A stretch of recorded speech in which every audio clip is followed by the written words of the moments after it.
सिर्फ इलेक्शन चलते चलते उन्हें पैसे बांटने दिए गए, बल्कि इसके अलावा सुनो, वोटिंग के दौरान 1,80,000 से ज्यादा जीविका दीदी को वॉलंटियर्स के तौर पर इलेक्शन ड्यूटी पर लगा दिया। यानी कि जिन महिलाओं को 10-10 हजार रुपए मिल रहे थे, उन्हें इलेक्शन ड्यूटी पर भी लगा दिया गया कि जाओ सबको जाकर बताओ ये चीज। मेरी राय में सिर्फ एक यही चीज पूरी इलेक्शन को खारिज करने के लिए काफी है, लेकिन 5 और सबूत हैं।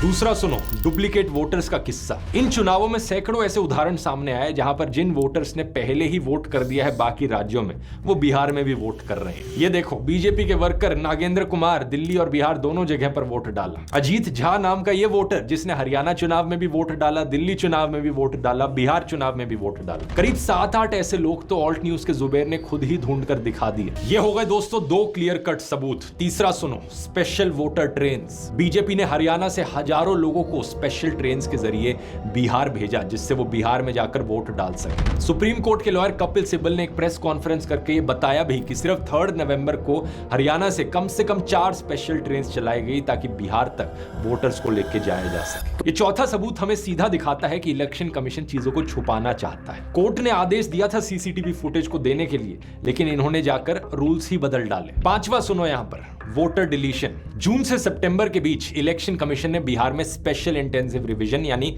एसआईआर किया था। इसका मोटे मोटे तौर पर मतलब था कि वोटर लिस्ट को दोबारा से नया तैयार किया गया। अब एक आरोप तो यहां पर यह था कि इसमें डुप्लीकेट वोटर्स को हटाया नहीं गया, जिसका सबूत मैंने पहले दिखाया। दूसरा आरोप यहां पर यह है कि जो जेन्युइन वोटर्स हैं उनका नाम हटा दिया गया। कौन से जेन्युइन वोटर्स? खास तौर पर वो वोटर्स जो ऑपोजिशन के वोटर्स माने जाते हैं। छठा सबूत है दोस्तों, इलेक्शन कमीशन की बायसनेस। किस तरीके से इलेक्शन कमीशन बीजेपी को फेवर करता है, इसका एक पूरा पैटर्न सामने आ चुका है। चुनाव की तारीखें तक इस तरीके से तय की जाती हैं जिससे बीजेपी को फायदा हो। 2021 में ही देख लो, वेस्ट बंगाल में 8 फेज में चुनाव हुए और कई जिलों में अलग अलग 2-3 दिन वोटिंग हुई। आरोप लगा कि ऐसा इसलिए किया गया ताकि नरेंद्र मोदी और अमित शाह बाकी राज्यों में प्रचार खत्म करके वेस्ट बंगाल पर ध्यान दे सकें।